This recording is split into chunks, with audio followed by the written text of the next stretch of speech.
Dictation start होगा 5 second बाद। Start. Tokyo में कुछ ओलंपिक खिलाड़ियों के कपड़े पर एक सफेद झूठ लिखा है। भारत इसे वास्तव में डिस्पाइट इंडिया यानी भारत के बिना होना चाहिए। वहां वैश्विक क्षमता वाले भारतीय खिलाड़ियों को मौजूदगी भारत के कारण नहीं बल्कि भारत के बिना है। इसलिए मैंने डिस्पाइट इंडिया नामक एक ओलंपिक दल बनाने की योजना बनाई है। चूंकि इस ओलंपिक में रूसी खिलाड़ी रूसी ओलंपिक समिति यानी ROC के बैनर तले मुकाबला कर रहे हैं। क्योंकि राष्ट्र प्रायोजित डोपिंग कार्यक्रमों के लिए रूस ओलंपिक से प्रतिबंधित है। इसे एक उदाहरण के रूप में पेश करते हुए मुझे यकीन है कि मैं अंतर्राष्ट्रीय ओलंपिक समिति से डिस्पाइट इंडिया नामक टीम बनाने की अनुमति ले लूंगा। Paragraph change. ओलंपिक अक्सर राष्ट्रों के वजूद के साथ गुंजयमान होता है, इसलिए इसमें राष्ट्रगान बजाए जाते हैं। मगर डिस्पाइट इंडिया का गान अलग होगा।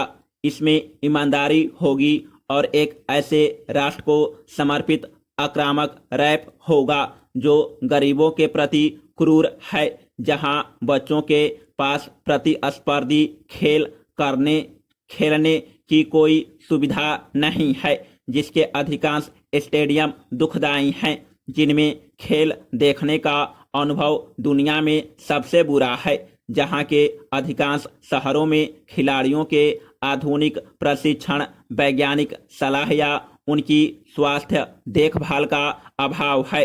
यह एक ऐसा राष्ट्र है जो अपने खिलाड़ियों को कुछ भी नहीं देता, लेकिन एक ऐसे कुलीन व मध्यम वर्ग के प्रभाव में है जो खेल के गौरव के भूखे हैं।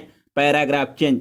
ओलंपिक में वाकई न्याय होता है। दुनिया बहुत मेहनत करती है और हर 4 साल में एक बार भारतीय मध्य वर्ग को अपमानित करने के लिए अरबों डॉलर खर्च करती है। जैसे जैसे खेल आगे बढ़ते हैं, लोग भारत की आबादी को उसके जीते हुए पदकों की संख्या से विभाजित करते हैं। वे छोटे छोटे राष्ट्रों का उल्लेख करते हैं जो बेहतर खेल दिखाते हैं और याद करते हैं कि भारत ने कभी ओलंपिक की मेजबानी नहीं की है। Paragraph change. खेल प्रतिभा दरअसल उस व्यक्ति पर एक बड़ी जिम्मेदारी होती है जिसके पास यह है। जिन लोगों के पास किसी भी क्षेत्र में कोई असाधारण प्रतिभा है, वे इसके अधीन बन जाते हैं, क्योंकि उन्हें या तो इसे निखारना होता है और अपनी पूरी क्षमता हासिल करनी होती है, या फिर असफलता की आंच में हमेशा के लिए दफन हो जाना होता है। इसलिए प्रतिभाशाली लोगों के लिए समाज काफी मायने रखता है, मगर भारत में नौजवान होना और क्रिकेट के अलावा किसी अन्य खेल में प्रतिभाशाली होना सबसे बड़ा दुर्भाग्य है। पूरा देश इस तरह तैयार किया गया लगता है कि वह हर भारतीय खिलाड़ियों को गरीब समझे। खिलाड़ियों के लिए किसी भी तरह की सुविधा को प्रशासक विलासिता मानते हैं, यहाँ तक कि एयर कंडीशनिंग को भी। यदि आप कभी स्कूल या कॉलेज की टीम में रहे होंगे और आपने सरकारी टूर्नामेंट में हिस्सा लिया होगा, तो आपको पता होगा कि यहाँ खेलों की तस्वीर कितनी स्याह है। Paragraph change.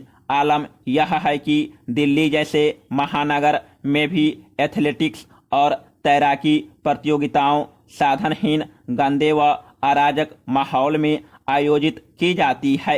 यहाँ तक कि कराटे भी, जो अपेक्षाकृत महंगा खेल है, उम्रदराजों की स्थानीय टोली आयोजित करती है, जो कई घंटे देरी से मुकाबला शुरू करना पसंद करती है। Paragraph change. प्रतिभाशाली गरीब यह नहीं जानते कि वे बेहतर के हकदार हैं।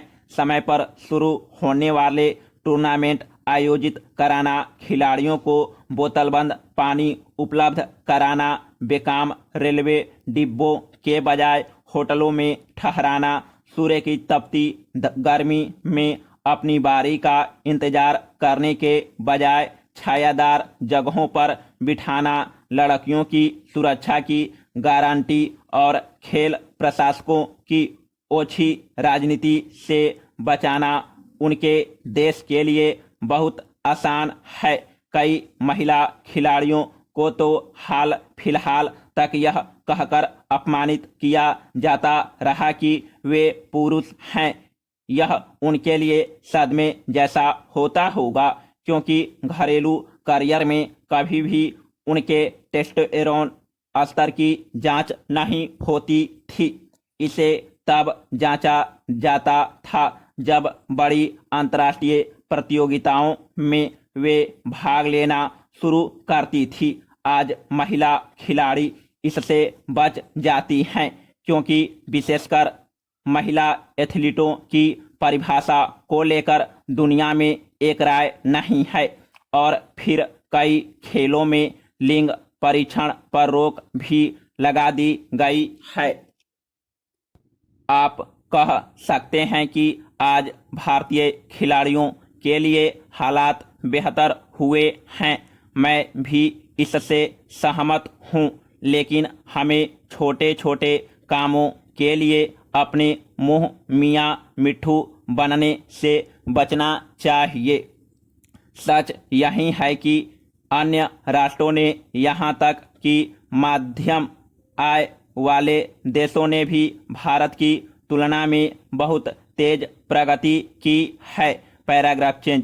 स्पष्ट है, राष्ट्र से मनमाफिक मदद न मिलने के बावजूद खिलाड़ियों को राष्ट्रीय गौरव के लिए तरसने वाले मध्य वर्ग की अपेक्षाओं पर खरा उतरना होता है। भारतीय खिलाड़ियों की हर विफलता जनता के गुस्से को भड़काती है।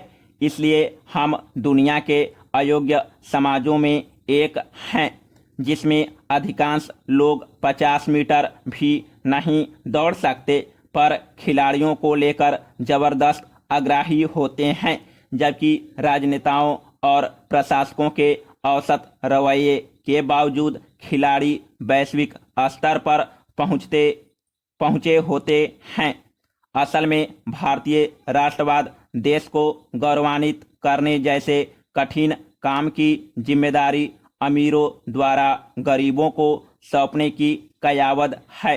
कुछ महीने पहले ही सोशल मीडिया पर किसी ने भैंसा दौड़ विजेता श्रीनिवास गौड़ा को देसी उसेन बोल्ट बताया था।